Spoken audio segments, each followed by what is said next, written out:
Welcome to the Pancreatic Cancer Action Network's webinar, Pancreatic Cancer, Optimizing Nutrition. My name is Fatima Celada Arenas, and I am the Senior Manager of Scientific and Medical Affairs for the organization. At PanCAN, our goal is to provide you with resources so that you can make informed decisions. Patient Central can provide you with personalized diet and nutrition information, including a diet and nutrition booklet, free of charge. Contact Patient Central at 877-2-PANCAN or email patientcentral@pancan.org.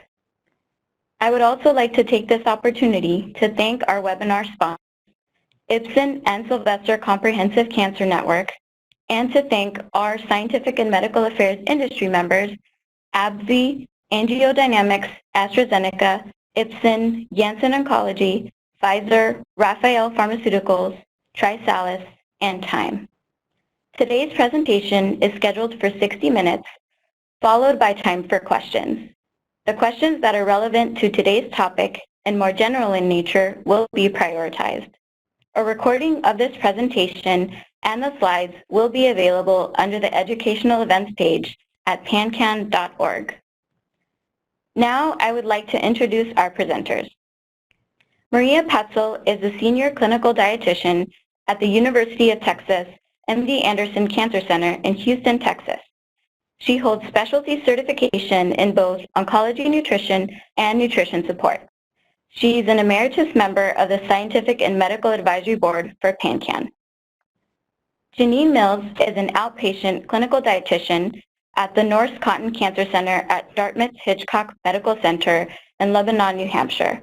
Jeannine's interests include gastrointestinal cancers, surgical oncology, and head and neck cancers.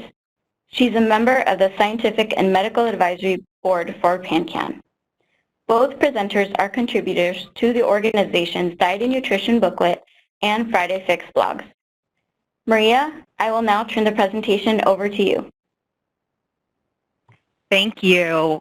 Thanks to all of our participants today. We hope that we answer some questions that may be coming in and provide you with some new and helpful information today. So just starting out, the benefits of nutrition therapy are to help increase dietary intake, to help improve nutrition status, improve physical functioning, help improve quality of life, and hopefully we'll see trends in weight and upward trends in weight and muscle mass in those patients who have lost weight or lean body mass. One of the greatest things about nutrition is this really empowers patients and empowers caregivers. This is something that in a world where your day-to-day is decided by visits and chemotherapy and treatment and whatnot, side effects, using nutrition may be a way to help get some of that power back. I've got a picture here of the diet and nutrition booklet. I can't express how valuable this is and really encourage you to contact Patient Central if you've not already received a copy of this diet and nutrition booklet from the Pancreatic Cancer Action Network. So our goals today are to talk about pancreatic exocrine insufficiency symptoms and treatment, so pancreatic enzymes, to review nutrition strategies for symptom management, and to address some frequently asked questions. So just starting off, the role of the pancreas and why nutrition is so important, why it plays such a role in nutrition and nutrition changes. One of the big functions of the pancreas is to produce enzymes to help digest food so it can be moved from the intestines into the bloodstream and utilized for energy and as well for other metabolic needs. The pancreas is also important to produce insulin, and insulin helps to transport glucose from the bloodstream to the cells where it's used for energy. So the pancreas lies here back behind the stomach. This is our stomach here. And we see this duct here. That's where the enzymes would normally travel from the pancreas into the small intestine here. These enzymes produced by the pancreas are met or they meet the food that's being emptied from the stomach here in the small intestine.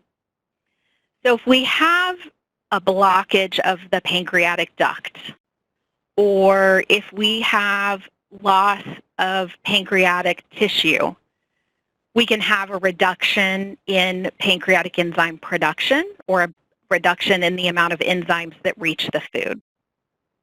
Enzymes work like a little tiny scissors. They essentially take those big molecules of protein, fat, and carbohydrate, and they cut them up into little tiny particles of their building blocks, so fatty acids, amino acids, glucose, so that these can be absorbed into the bloodstream. As I said earlier, insulin works as a way to transport glucose from the bloodstream to the cell. If you want to dive into this a little further, there's a great animated pancreaspatient.com is a great website that can help kind of dive into this and shows this graphically in a little bit more detail. So the symptoms of pancreatic exocrine insufficiency ultimately either because the pancreas is not producing enough enzymes or because the enzymes are blocked from reaching the food or because of changes after surgery. Those symptoms of pancreatic insufficiency can be feelings of indigestion or cramping, especially after meals, large amounts of gas, so this is either belching or flatulence, very foul-smelling gas or stools, stools that float or are greasy or fatty. Sometimes they look foamy. Sometimes patients describe an oil slick in the water on the top of the commode or oil droplets. Other symptoms can be increased frequency of stools, changes in the formation, so loose stools or diarrhea, stools that are light colored, often described as light tan, or stools that are yellow. And also in the absence of all of these symptoms, sometimes unexplained weight loss, especially if a patient is eating normal amounts of food, the unexplained weight loss could be a symptom of the insufficiency. So to treat this, we recommend pancreatic enzymes, and we recommend prescription pancreatic enzymes. It's also important to keep in mind that many of those symptoms, those changes in bowel movements, so loose bowel movements, more frequent bowel movements that can be hallmark signs of malabsorption, may be masked by the common side effect of narcotic pain medication. So in a typical patient taking narcotic pain medication or an individual taking narcotic pain medication that doesn't have pancreatic insufficiency, these patients often experience constipation. But in a patient with pancreatic cancer who has malabsorption and is taking and is taking narcotic pain medication, they may actually have normal bowel function. So they may have normal bowel movements, formed bowel movements, normal frequency. So thinking about some of those other symptoms like cramping after meals or large amounts of gas or some of the characteristics of stools that are like light colored or yellow or floating stools. So keeping in mind that it's not that all of those symptoms may be present.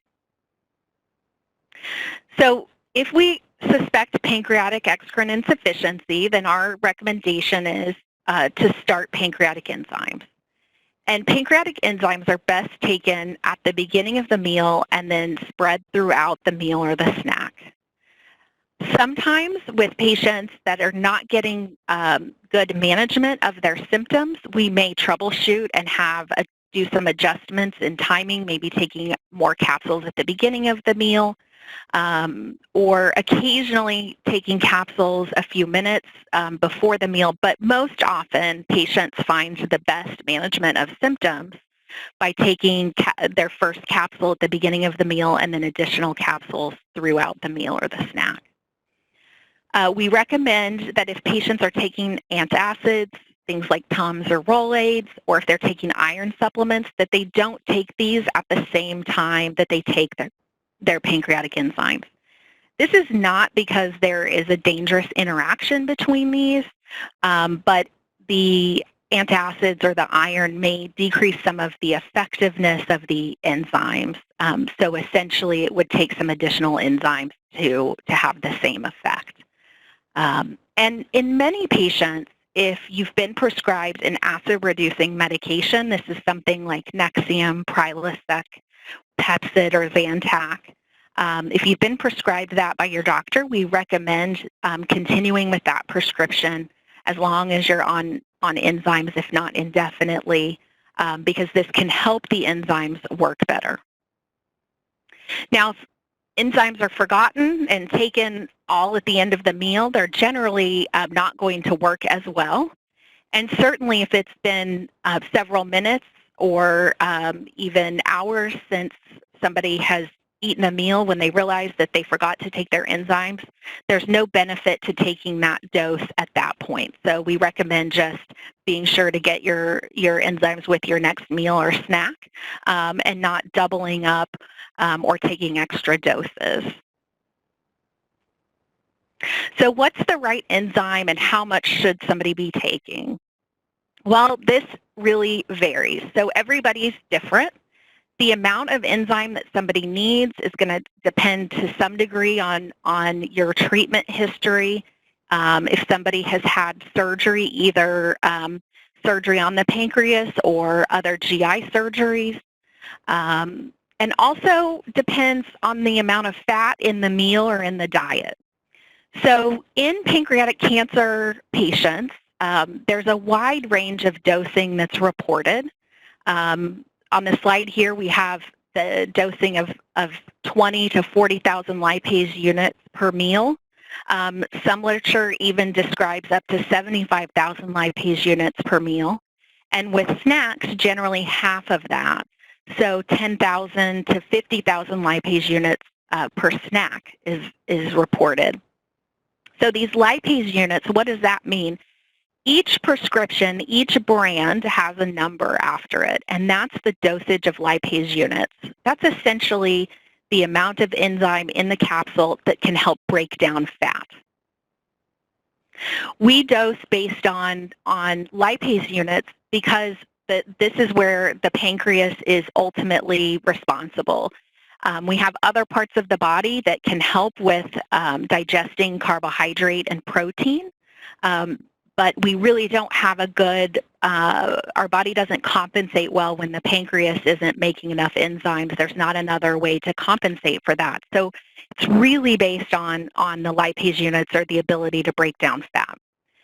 So you may be given a prescription from your team that falls in this range. And again, it's a very wide range, but that is important that you start with that dose that you've been prescribed and then work with your team to adjust the dose as needed.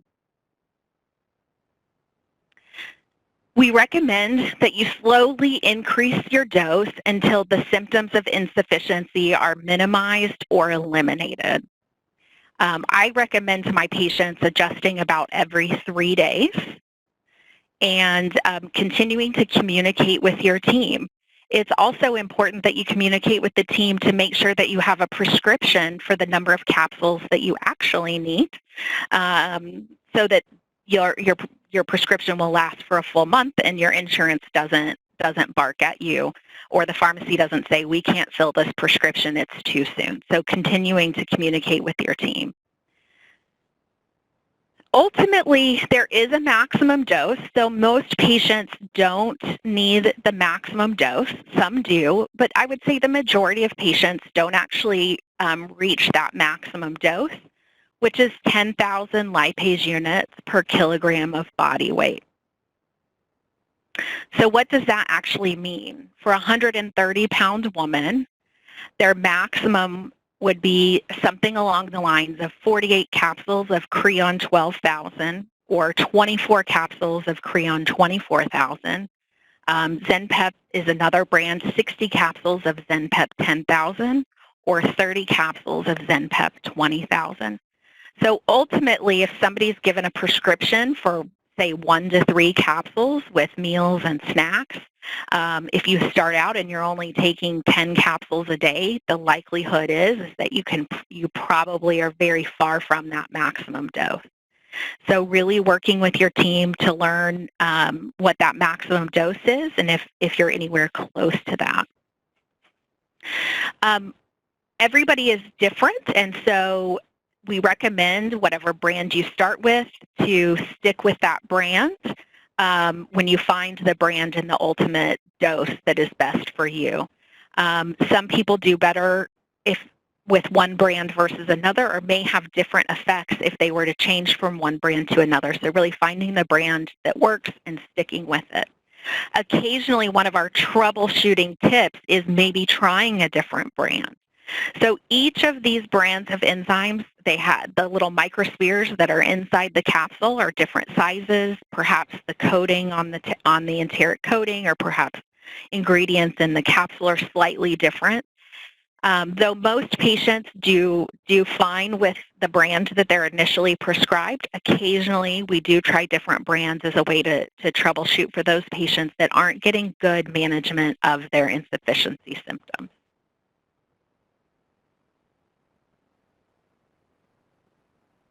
So what happens if somebody takes too many? So a lot of patients worry as I'm working with patients and saying, oh no, you're only at 25% of your maximum dose. I want you to continue to go up on those capsules. Or we're going to give you a stronger capsule strength and we're going to double the capsule strength that you're taking. Patients will worry, well, I'm taking too much. The most common side effect we see if patients are getting more enzymes than really what their body needs is constipation. It has been reported, and I've had patients that have experienced nausea, abdominal cramps, or diarrhea, though this is really rare. And it's really important because these symptoms can, especially abdominal cramps and diarrhea, these can all be symptoms of inadequate enzyme. Also taking into account if you have ongoing treatment such as chemotherapy or radiation, that these can also cause these symptoms. So being careful not to confuse the symptoms or not to make changes to your enzyme dose based on symptoms that could actually be related to treatment or inadequate use of enzymes. Because enzymes are only available as brand name medications, certainly the cost of enzymes can be difficult for patients.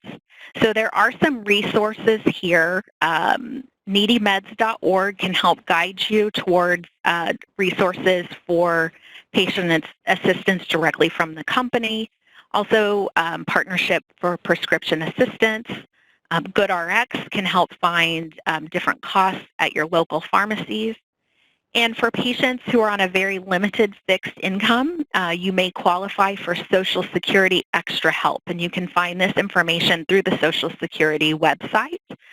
Patients or individuals can apply either by phone or through the Social Security website. Also, sometimes insurance companies will have a preference of one brand over another. So checking with your Part D or your insurance formulary, even checking each year to see if your brand is a preferred brand. And in a few states, there are cancer drug exchanges, and enzymes can qualify as part of those cancer drug exchanges. So if you are in one of the few states that allows that, then there may be another way for you to help get some enzymes that have been donated back from a patient that is not using them. So at this point, I'm going to turn it over to Jeannine. She's going to talk about some nutrition strategies for common side effects, and then I'll be back with you as we talk about frequently asked questions. Great. Thank you so much, Maria. That was excellent. And good afternoon, everyone. Thank you so much for attending. I'm going to be going through some of the nutrition strategies that we use for helping to manage some of the common symptoms and side effects that our patients experience. So a lot of these probably look very familiar to you, and all of them have one thing in common too, that they can significantly impact appetite and eating, resulting in weight loss. Many of you probably have identified with some of these symptoms, or perhaps you were more symptomatic prior to your diagnosis or even during treatment, or perhaps following surgery there were new side effects that you never experienced during chemotherapy. So poor appetite predominantly being one that I see quite often in our clinic. When you have patients who will tell you, I force myself to eat. I eat because I know I have to. Or you might hear someone say, I open the refrigerator door and nothing appeals to me. Or I could simply go all day without eating and it would never bother me. Caregivers can become frustrated with what to offer patients, and in fact, sometimes even easier to place it in front of the patient versus asking them what they want to eat. So we like to be the detectives and understand what is contributing to poor or low appetite. Oftentimes, if we can identify if it's pain, if it's fear of eating, if it's low taste, nausea, queasiness, low energy to the point where you just even can't help yourself to preparing food for yourself. If we can identify some of these problems earlier, perhaps we can help to improve the appetite. Like I said, some patients may feel like I can go all day with eating, so scheduling meals sometimes becomes essential, as well as snacks. There's no reminders like I might have for noontime and feeling hungry for lunch. Sometimes it gets to the point where I'm recommending foods that slide down. They may be liquid calories. Why? Because I have some patients in the most extreme cases who will say, if I just sit there and eat solid foods, and if it requires a lot of chewing, sometimes I can't even swallow it. So I've seen that just in most extreme cases when patients are struggling with appetite. Sometimes poor appetite can just exist on its own. So there's no symptoms that are contributing to it. And that's when you want to ask your team if there are medications that may help to stimulate appetite, like dronabinol or Megace or mirtazapine or even low-dose steroids that we might do for a short time. So liquid nutritional drinks, there are in abundance. It used to be that we just saw the Boosts and the Ensures that were out there on the shelves in our stores. And now you have more whole food-based nutritional drinks like Orgain or Kate Farms or Enu. The diabetic formulations of Glucerna or Boost Glucose Control that have been there for some time. But what I will tell you is be mindful of the calories that are in these liquid nutritional drinks. Sometimes what patients are aiming for is just they're looking for protein. If the label says 30 grams, they're thinking, I got the best one out there. But maybe that drink only has less than 200 calories. So be mindful of getting supplemental drinks. They're at least 250 or 300 calories. All of them, I assure you, are going to have protein to some degree, at least 13 to even 30 grams.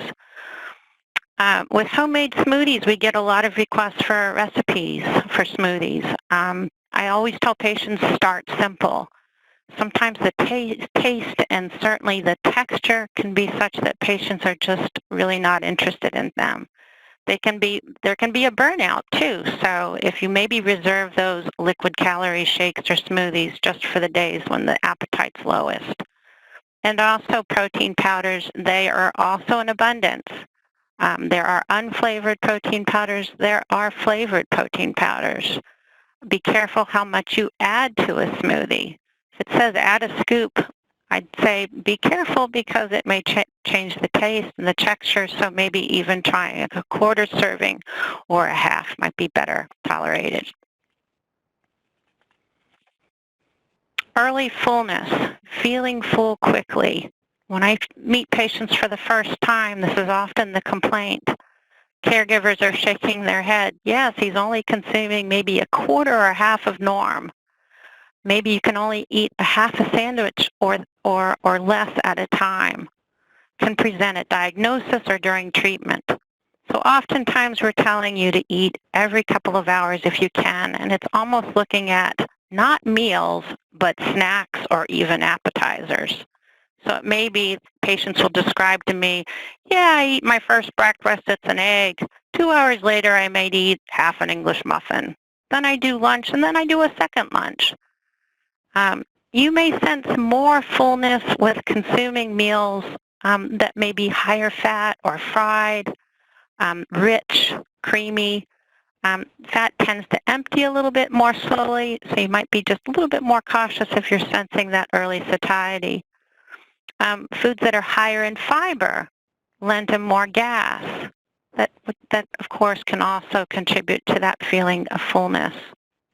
Constipation can be really your worst enemy if you're already feeling full and can have an additional impact. So it's really important to keep your bowels moving. And then there are medications that may be recommended to you. If it's determined that there's a delay in food moving through your stomach, these medications may be referred to as gut motility agents such as Reglan or erythromycin. Nausea can come in company with vomiting or on its own, or described as queasiness when I ask patients if they're nauseous. It can be intermittent, it can be prolonged, it may be felt the day or two after chemotherapy and maybe improves, may occur on the day that they disconnect from their chemotherapy pump. But what I would tell you, first and foremost, use the anti-nausea medications that are prescribed. Don't wait. Oftentimes patients will tell me, you know what, Jeannine, I just kind of wait to see if it'll pass. And maybe it doesn't, but then it compromises your ability to eat and often, more importantly, to hydrate. On days that the nausea is worse or where patients will just describe not feeling well, they all seem to have something in common where they have the foods that work best on those days. These are foods that are pretty simple. The English muffin, I wish I had stock in because everybody reports that being like, that's the go-to for them. Cereal, whether it's cream of wheat or cold cereal, if they're able to tolerate it. Eggs, plain pasta with butter, tapioca pudding, fruit cups, watermelon. So you can see some of these are foods that are room temperature. They're not offensive in terms of odor. They're cool, they feel good. Really important on even the worst days of nausea to try to keep up with sips of liquids throughout the day. The last thing you want is to become dehydrated, which can then make the nausea worse.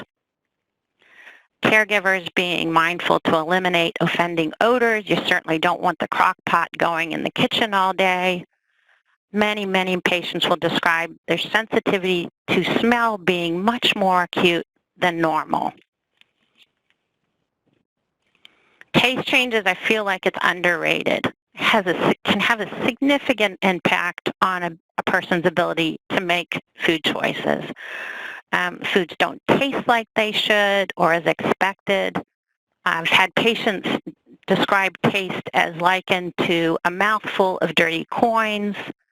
It can be low taste where they can only pick up subtle tastes. Really important to keep up with routine oral care, whether it's cleansing the palate, brushing the teeth, using oral rinses prior to eating. Sometimes dry mouth is the culprit. Multiple medication can contribute to that. Or sometimes there are fungal infections like thrush that can contribute to taste changes that you should advise your care team about. Using fresh herbs can often be helpful in enhancing flavoring. A more recent patient who couldn't taste a thing, but by being creative about finding cinnamon was his best friend. He put cinnamon on everything. Foods that are moist offer more taste than something that might be dry. Sometimes taste is enhanced.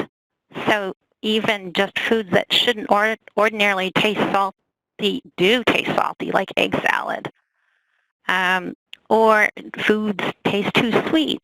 The shake that maybe someone made for you just is obnoxiously sweet maybe adding peanut butter or nut butters or even adding additional milk just to dilute the flavor might work.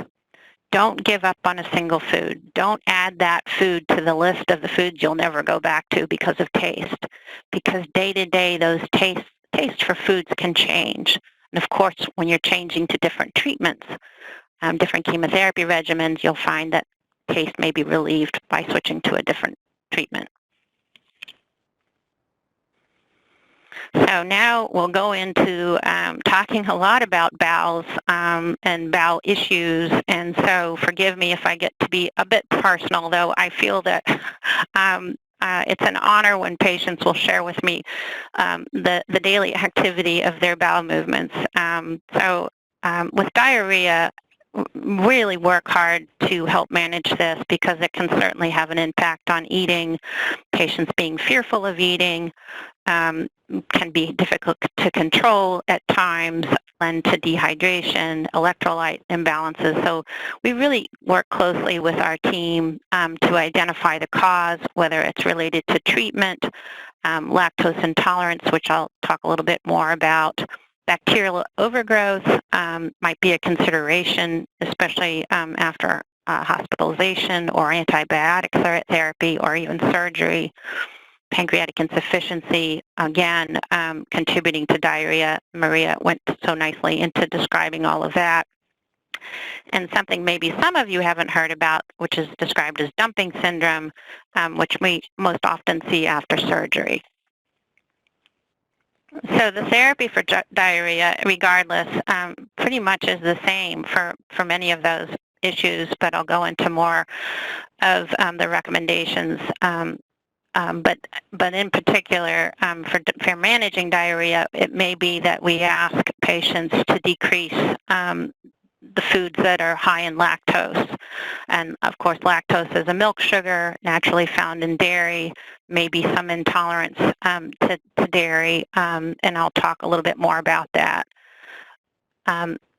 It may be helpful to decrease the insoluble fiber sources in the diet. Insoluble fiber can be found in wheat bran, whole grains, vegetables, skin, stalks, seeds. And insoluble fiber is just one of the two kinds of fiber that are found in a lot of foods. Most foods contain a combination of insoluble and soluble fiber.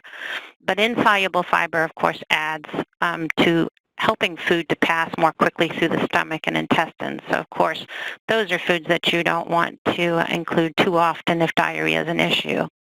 Sometimes sugar alcohol, depending on how much volume you're eating of these foods that contain it, can contribute to diarrhea.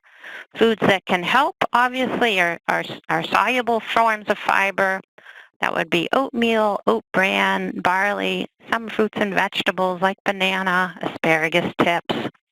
And what soluble fiber helps to do is to add bulk to stools and to slow digestion. Might be what you probably see in some of the commercially available fiber supplements. And hydration is imperative when diarrhea is an issue. Lactose intolerance, just had brought it up earlier, may be temporary as a result of surgery or treatment-induced. Maybe that you're able to tolerate lower volume foods high in lactose versus completely eliminating. It's a natural sugar, like I said earlier, carbohydrate found in dairy products. It gives milk its sweetness.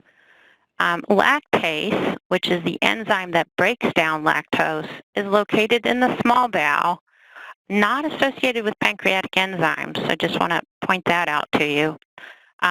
And it's those patients that where their appetite is really quite low and they're down to really limited choices, and maybe they have an intolerance to lactose. It might just be easier for them to continue to consume those foods, but perhaps take lactase enzymes, which are commercially available, dosed with the foods higher in lactose, like processed cheese or cottage cheese or milk. Dumping, some of the symptoms associated with dumping to include diarrhea. Like I said, it's something that we see post-operatively. And in terms of what happens is it's just that foods with dumping can occur when large amounts of foods pass too quickly into the small intestine.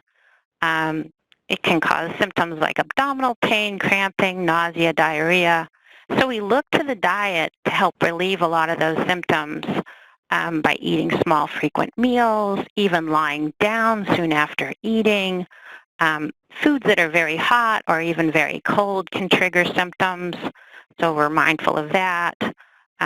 Drinking liquids with meals tend to add to more volume, so we piece the two out so that you're drinking your liquids in between meals, and adding soluble fiber may be helpful.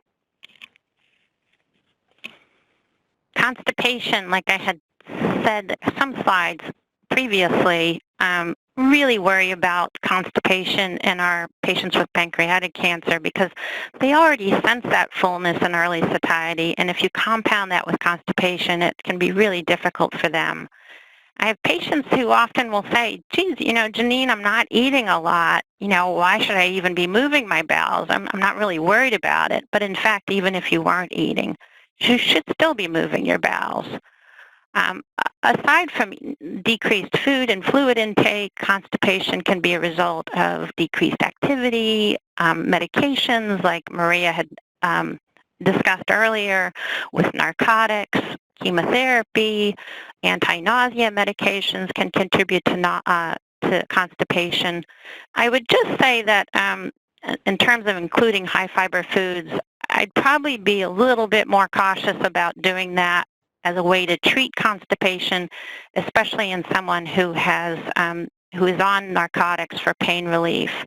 Narcotics, of course, can slow motility, and if I think, well, I'm just going to add a lot of fiber to my diet, that may really offset and exacerbate a lot of gas and fullness, and what you really need are medications and a bowel regimen that can help stimulate bowels, such as laxatives. Excessive gas, malodorous gas is something that we tune into pretty quickly in our patients because it might mean that we need to optimize pancreatic enzymes. I've had patients who are started on low-dose pancreatic enzymes, and they'll say, geez, Jeannine, I started them and I started to have more gas, but oftentimes I think it's just increasing the dose of those enzymes to offset the gas. There are, of course, gas-producing foods that I'll tell patients to be cautious of, carbonation that may lend to more gas. Chewing gum induces more air into the gut, as does drinking through a straw. Not shy to say that our patients like simethicone or Gas-X, and they can use it liberally, particularly after meals, or even considering Beano, which is a commercially available product. It helps to decrease gas by, it has a natural enzyme which helps to break down some of the complex carbohydrates in a lot of those foods like beans and vegetables and whole grains. So, yeah, with glucose intolerance, diabetes, a fair amount of our patients, when I see them for the first time in our clinic, greater than 60–70% of our patients have a history of diabetes, might even be new onset diabetes, and their complaint might be, the past 2 or 3 months, they may have had really elevated blood sugars, or they come to us and maybe they aren't elevated, but they're still confused. I have this diagnosis of new pancreatic cancer. Everybody's telling me I need to maintain my weight, but I have diabetes. I can't eat all the foods that you're telling me to eat. But just realize, I have patients who I meet for the first time. Their blood sugars are in the 300s and 400s. They're not eating at all. So there are other things that are certainly contributing to elevated blood sugars beyond food, the disease itself, pain, fatigue. So most often in those patients, we talk a lot about customizing the diet, catering to food preferences, relying on medical management of diabetes to help bring blood sugars down.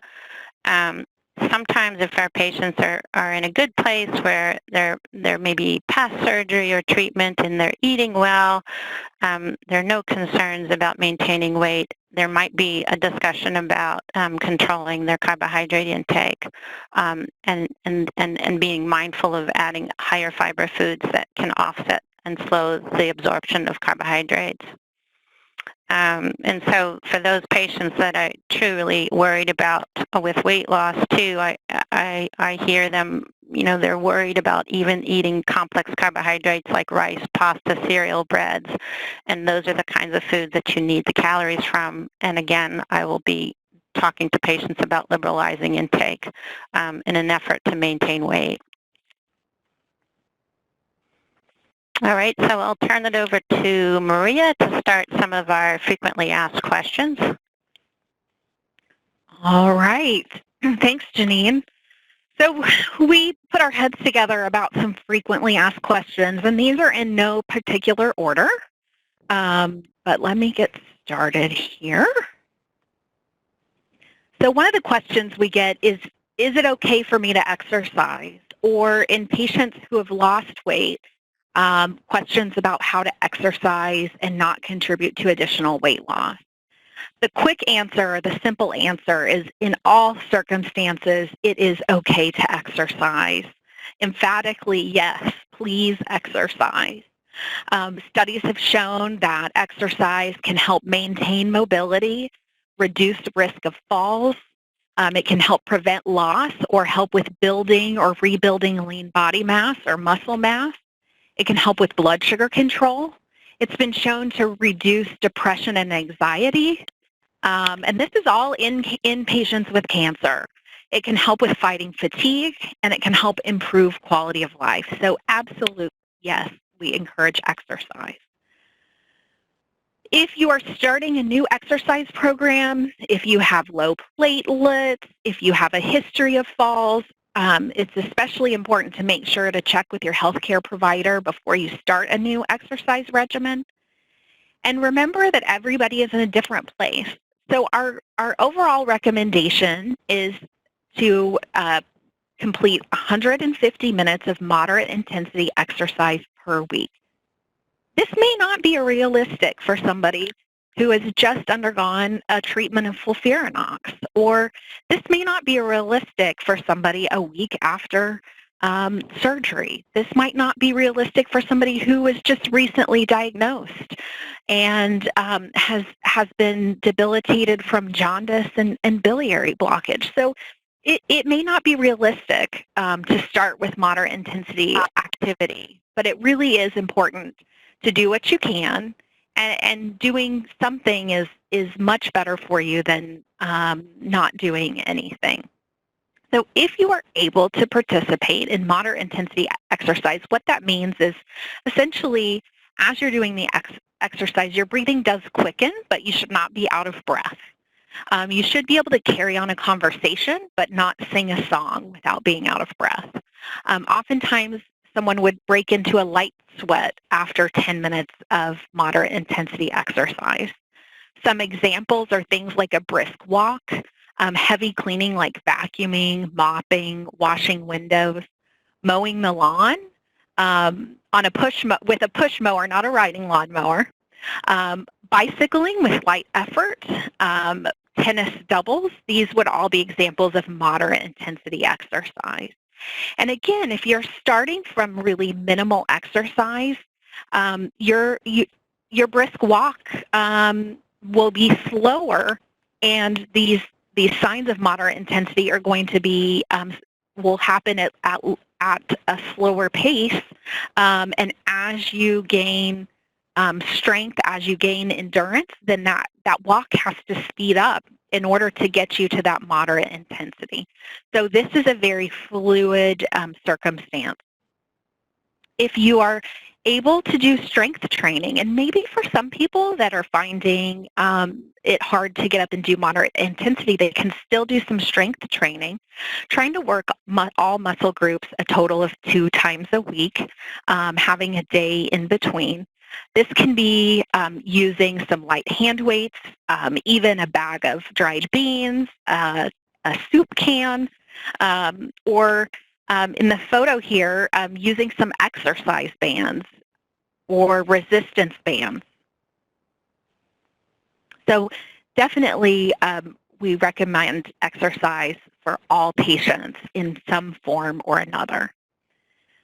As far as the concern about calorie burn or losing weight from exercise, it is very, very rare that I see a patient who loses weight from exercise. In a patient who has already lost weight, the benefits of exercise are going to far outweigh a risk of losing weight. As you build muscle, that's going to actually help with weight gain. So don't be afraid to exercise if you have a history of weight loss. There's lots of really good benefits. I tell my patients I would rather that you meet these exercise guidelines and that you maintain your weight than that you're not active and you're gaining weight. Another frequently asked question, or a question that some of you may be asking, is how will my diet change after surgery? So in patients who may undergo a Whipple surgery or perhaps a surgery that bypasses the stomach, and rarely, less often in patients who have a distal pancreatectomy, but how the diet changes. So oftentimes a diet that is low fiber, low fat, and low sugar is better tolerated in the postoperative setting. If you've had an alteration to your stomach, or if you've had a pylorus-preserving surgery where the stomach remains intact, but there was a new connection made to that stomach, oftentimes we find that either because of a smaller stomach volume or slower to empty stomach, that smaller, more frequent meals are needed. I tell my patients we're aiming for snack-sized meals, aiming to eat something every 2 to 3 hours. So really aiming for 6 to 8 snack-sized meals per day. And just like Jeannine was describing with early satiety and with dumping syndrome, separating liquids from solids can be really helpful. With a patient who fills up quickly, we want to try to fill up on solids at one time and use the liquids in between. If somebody is experiencing dumping, then decreasing the liquid at the meal can help decrease the chance of dumping. We slowly transition our patients back to a regular diet over a period of several weeks, starting usually about a month after surgery. But long-term, we definitely find that most patients can tolerate a regular diet that has a moderate amount of fat. So this would be what we think of as like a heart-healthy diet. But patients may have difficulty tolerating large amounts of fat, such as fried foods, cream sauces, large amounts of cheese, where cheese is the entree. But in small amounts, patients can often tolerate a moderate amount of fat. So things like avocado on a sandwich, cheese melted on top of pasta, a small amount of gravy on mashed potatoes. Some patients may have difficulty returning to full-size meals and may find that that snack-size meal is something that they adopt long-term.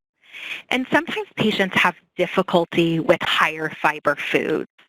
If patients are experiencing diarrhea or dumping after surgery, those higher fiber foods may make that diarrhea worse.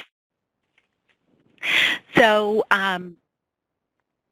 piggybacking on to that question of how is my diet changing after surgery, also thinking about individuals who are really trying to push forward with a plant-based diet.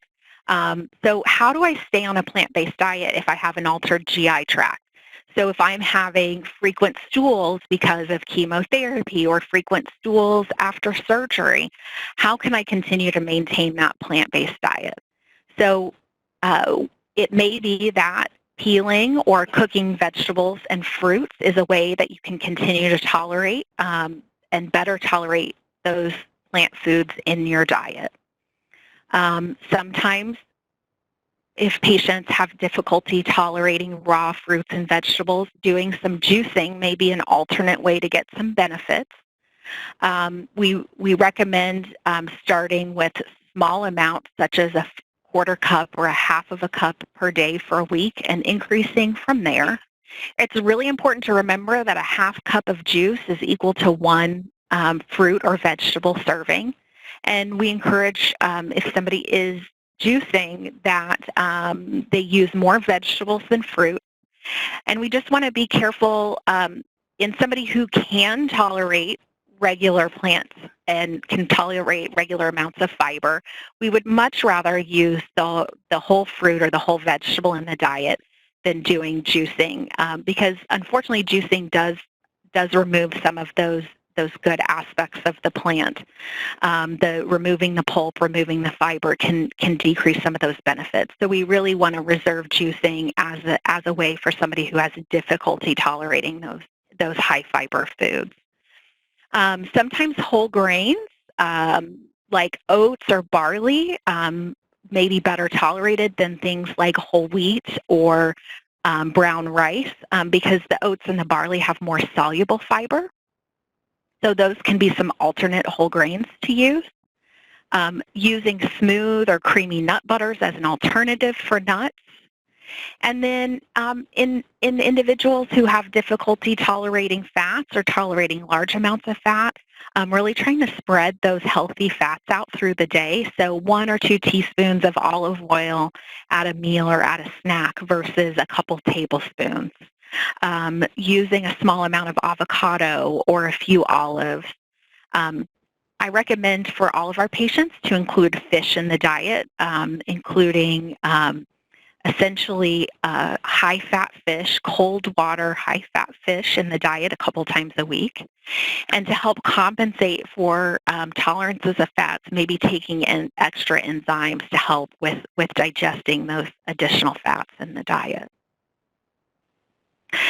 In patients who have had surgery, we recommend, in patients who have had a Whipple surgery, or patients who have malabsorption symptoms that are not well controlled with enzymes, we often will recommend some vitamin or mineral testing to make sure that patients are getting adequate absorption of fat-soluble vitamins, B vitamins, and some minerals that sometimes may be deficient in the long-term post-Whipple patient or in patients with long-term malabsorption. We only recommend vitamin or mineral supplementation if an individual has a known deficiency in the diet or a known deficiency in the blood. We don't recommend supplementing with high doses of vitamins or minerals across the board. And jumping in to some more questions and maybe a little bit more about supplementation, I'm going to turn it over to Jeannine. Great. Thanks so much, Maria. I'll go ahead and start. This is probably a hot topic with many of you, and honestly could be a presentation all on its own. But I can talk with you a little bit about just if you are interested in taking supplements, some of the things that you probably would be helpful to know. I do have patients that, thankfully, honestly, it's great when they can come to me and honestly feel good about sharing with me what they're taking. I'm always interested to provide some guidance for them. Some patients may be on treatment and maybe they were on, taking 10 or 20 different supplements in a day, and that becomes much more challenging for them when instead we tend to focus more on just getting calories in. And of course, supplements don't provide calories. So I might see that more often than not. But some of the misconceptions and risks, I just thought I'd briefly talk with you about. A lot of folks just don't feel like that herbal supplements pose any risk, and it's sort of the adage of more is better. But even in natural compounds or vitamins and minerals, sometimes the dose can actually make the poison, so we have to be very careful. natural or standardized. You know, if supplements are sort of touting that, it really doesn't guarantee safety or quality. Unlike drugs, they're not required to use some of the precautionary statements or warnings in their labeling. There can be quality concerns in herbal supplements. There may be some contamination in a product that you're not even aware of. It may contain other products that aren't listed on the labeling. Even may contain prescription drugs that you certainly don't want in there. There can be false claims, so just be cautious. And talking with patients, I know they're advocating for themselves. They're doing everything that they possibly can to help themselves get through treatment. But be really cautious with words that describe a supplement as sort of the miracle cure or the secret ingredient, or that it's non-toxic or there's no side effects related to it. And some of the other concerns that I would just like to let you know about is just with some of these herbal supplements, there can be a higher risk with increased bleeding. Others may have an impact on glucose control, lowering blood sugars or blood pressure. Others can be more sedating. Combination of herbal supplements may act synergistically or oppose current prescribed medications, like those medications that we use to platelet-lowering medications. And generally, we advise our patients to discontinue all herbal supplements 2 or 3 weeks prior to surgery. I will tell you that if you're on a research protocol of any kind, sometimes that warrants that patients remain off of their herbal supplements or even high doses of vitamins or minerals that they might be taking. So what I hope is our role in helping you is just know what you're taking. When patients come to me and they're taking several different kinds of supplements, I'll ask them, who told you about this, or why are you taking that? So it's really great when you can educate patients about what they're taking, describe to them some of the interactions that they might have with other medications or even their treatment, safety concerns that we might have, if there's any efficacy. Some patients may certainly just say, hey, you know what, I feel good when I take this, and I'm certainly not going to argue with them about that. And as long as it's safe and I don't see any red flags, it may be that patient maintains on that supplement. And of course, that there are side effects, and you certainly don't want to be going through treatment wondering, is it side effects from my herbal supplements or is it the chemotherapy that I'm currently undergoing? Every individual is different, right? And research shows us that supplements, they don't offer cancer protection or benefits for survivors related to recurrence. Some supplements may even increase cancer risk among some populations, so we have to be concerned about that. And research suggests that you really can't obtain the protective benefits linked to eating a wide variety of plant-based foods by just isolating specific substances into pills. So, and there's so many different protective phytonutrients and chemicals in fruits and vegetables and grains that these foods work together in concert in the whole food to provide cancer protection as well as other health benefits. I thought this, Maria and I thought this would be a great slide to provide to you, show some of the resources that are out there if you're interested in taking different supplements and sort of understanding and educating yourself about them.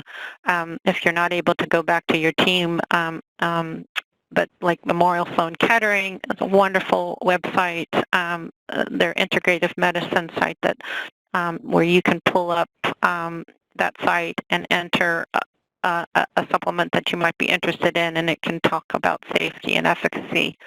Consumerlab.com, another great resource if you were sort of in a quandary of like, what's the best omega-3 fatty acid supplement to take? They would probably have the answer for you, as well as the U.S. Pharmacopoeia Convention, which is a scientific nonprofit organization. It sort of sets the standards for identity, strength, quality, and purity of medicines, food ingredients, and dietary supplements.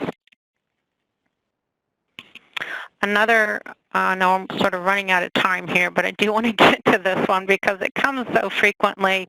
I could spend a lot more time on this one, and it comes in waves. I think the media, unfortunately, does a lot of damage to this question, and it makes our patients really afraid to eat even when they think, oh my goodness, does sugar feed cancer? And in essence, sugar feeds, supports the functioning of every cell in your body, to include healthy cells and cancer cells. It comes from many food sources, to include complex carbohydrates. You probably heard us talking about that in the sense of fruit, dairy, vegetables, or refined or simple sugars like cookies, candy, soda, as well as natural sugars like maple syrup. Up in my neck of the woods, that's pretty popular right now, honey, agave nectar, molasses, etc. In terms of prevention and survivorship, sugar doesn't cause cancer, but certainly an overabundance of calories, and perhaps maybe most of those calories, or a lot of those calories, may be too much sugar consumption. And a lack of physical activity can result, of course, in weight gain. Being overweight or obese can certainly increase your risk for some cancers and other diseases. You might know and hear American Heart Association advocates for no more than 6 to 9 teaspoons a day of sugar consumption, depending if you're male or female. And that can be very scary to patients who then are, if you have someone who's of low weight and they're not eating very well, the last thing I want to do is scare them about the food that they're eating. So we tend more often to cater to preferences, and it's what we can add to their diet versus taking away.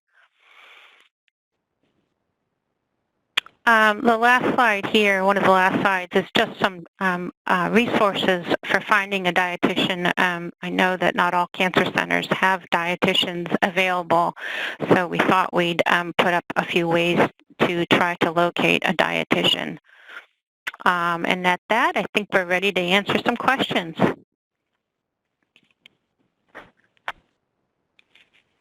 We do have time for questions. The first question is, how can a patient judge when they might no longer need pancreatic enzymes?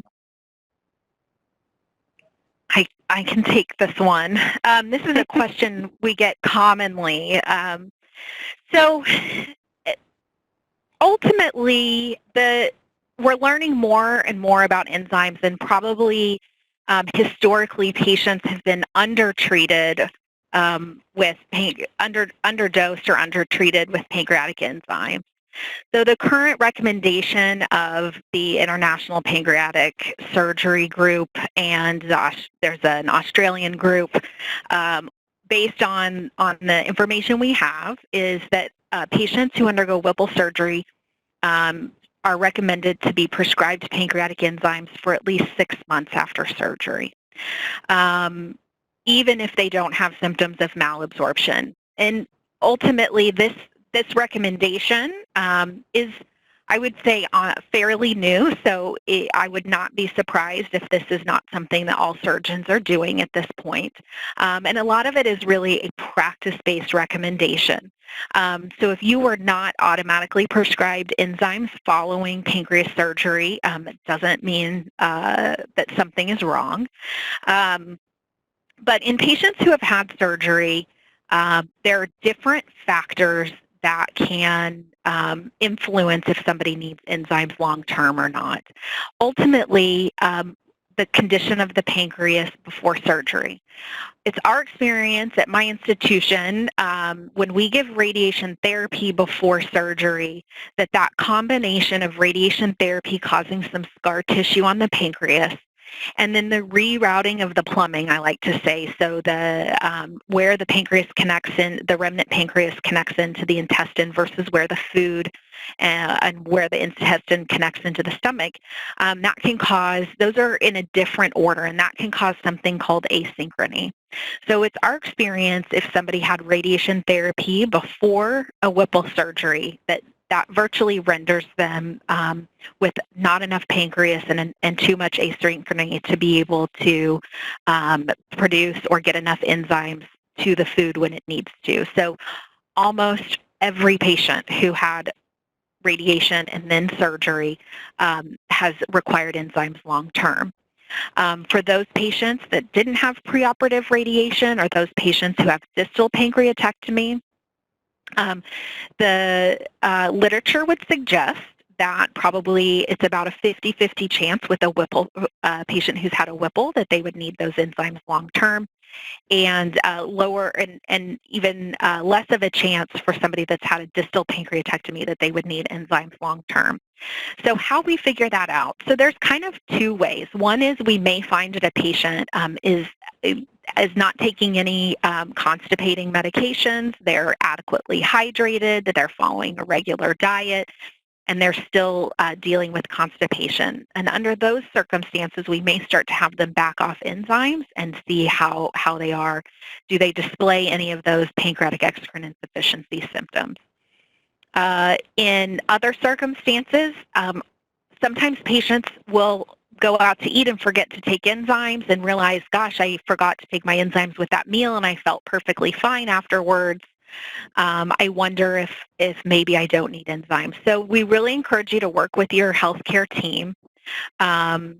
If you feel that, if you're at that 6-month or greater range, you're not having any symptoms, working with the team to maybe see if trying to come off enzymes is possible. One last caveat is sometimes I have patients that have no symptoms. They have no digestive symptoms when they come off enzymes. But after 6 months or a year, we start to see anemia in those patients. So we find that restarting enzymes and replacing iron or replacing any deficient vitamins or minerals that we find and restarting enzymes is what it takes to maintain those vitamin and mineral levels. So sometimes patients can be without symptoms, but we find through time and micronutrient testing that perhaps those enzymes are important for that patient to help with vitamin and mineral absorption. So sorry for the long answer there, but definitely working with your team, and unfortunately sometimes having to be realistic that you may not be able to come off of enzymes. Thank you. Another question, what do you recommend to patients that are allergic to porcine? Are there any vegetarian-based enzymes?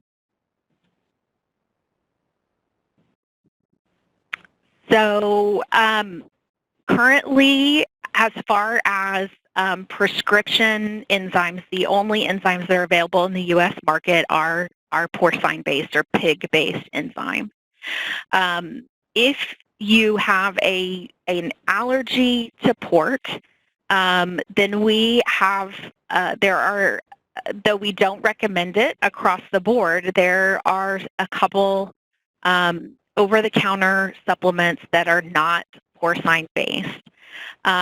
For all the reasons that Jeannine went through about supplements potentially being contaminated, having other substances, not being potent enough, we really encourage that if you have a need for an alternate enzyme supplement, that you work closely with your healthcare provider, with your dietitian, to try and find what may be the best option from an over-the-counter standpoint. Oftentimes, these are also not as potent. So even in a company that has good manufacturing practices, it may take 2 or 3 capsules of an over-the-counter enzyme supplement to equal, or even 4 or 5 capsules to equal 1 of the prescription-based. So oftentimes, if somebody's thinking about this for a financial reason, the math doesn't all add up. So I encourage if somebody has an allergy to pork, that they work really closely with their team to find the best over-the-counter option for that.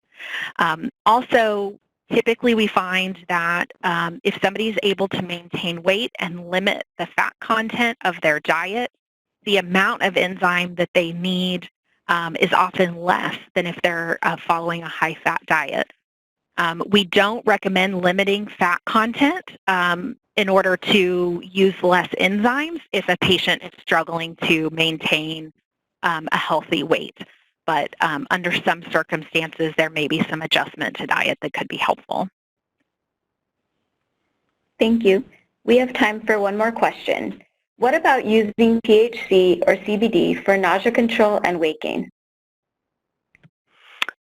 I could probably, I'm sure the two of us can contribute that. I've had some patients rely on THC for appetite stimulation. I think, you know, it depends on the patient and how they feel, and taking that. And in New Hampshire, it is available to patients for medical relief here in New Hampshire and Vermont.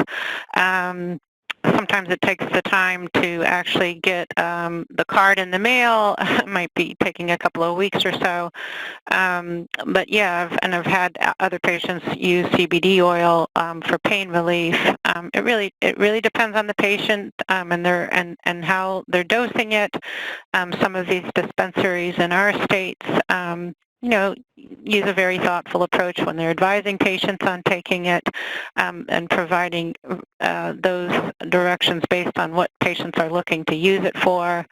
I had mentioned an appetite stimulant some slides back when we were talking about poor appetite. The one that I had mentioned was dronabinol, and that one contains, it's a prescription drug, it actually contains synthetic THC, so the idea to help to stimulate appetite for patients. And I don't know if you wanted to add to that, Maria.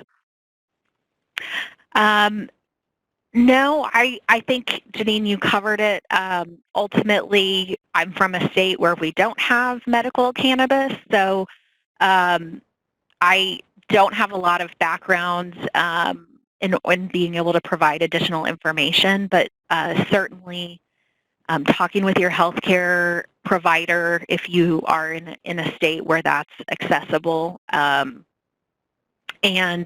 also about what form would be advantageous for nausea versus appetite, perhaps edible versus inhaled. So definitely finding someone at your center that can help give you that advice. Thank you. We would like to thank Maria and Jeannine for their presentation. The PowerPoint slides and a recording of this webinar will be available at pancan.org under the Educational Events page. There may be a delay of several days before the information is posted. Your patience is appreciated. Once again, we would also like to thank our webinar sponsor, Ipsen and Sylvester Comprehensive Cancer Center, and our scientific and medical affairs industry members, AbbVie, AngioDynamics, AstraZeneca, Ipsen, Janssen Oncology, Pfizer, Rafael Pharmaceuticals, TriSalus, and Time. A survey will pop up once you leave the session today. Please take a moment to share your feedback. If you have questions or would like to order a free diet and nutrition booklet, please contact Patient Central at 877-2-PanCAN and ask to speak with an associate. This concludes the webinar. Thank you.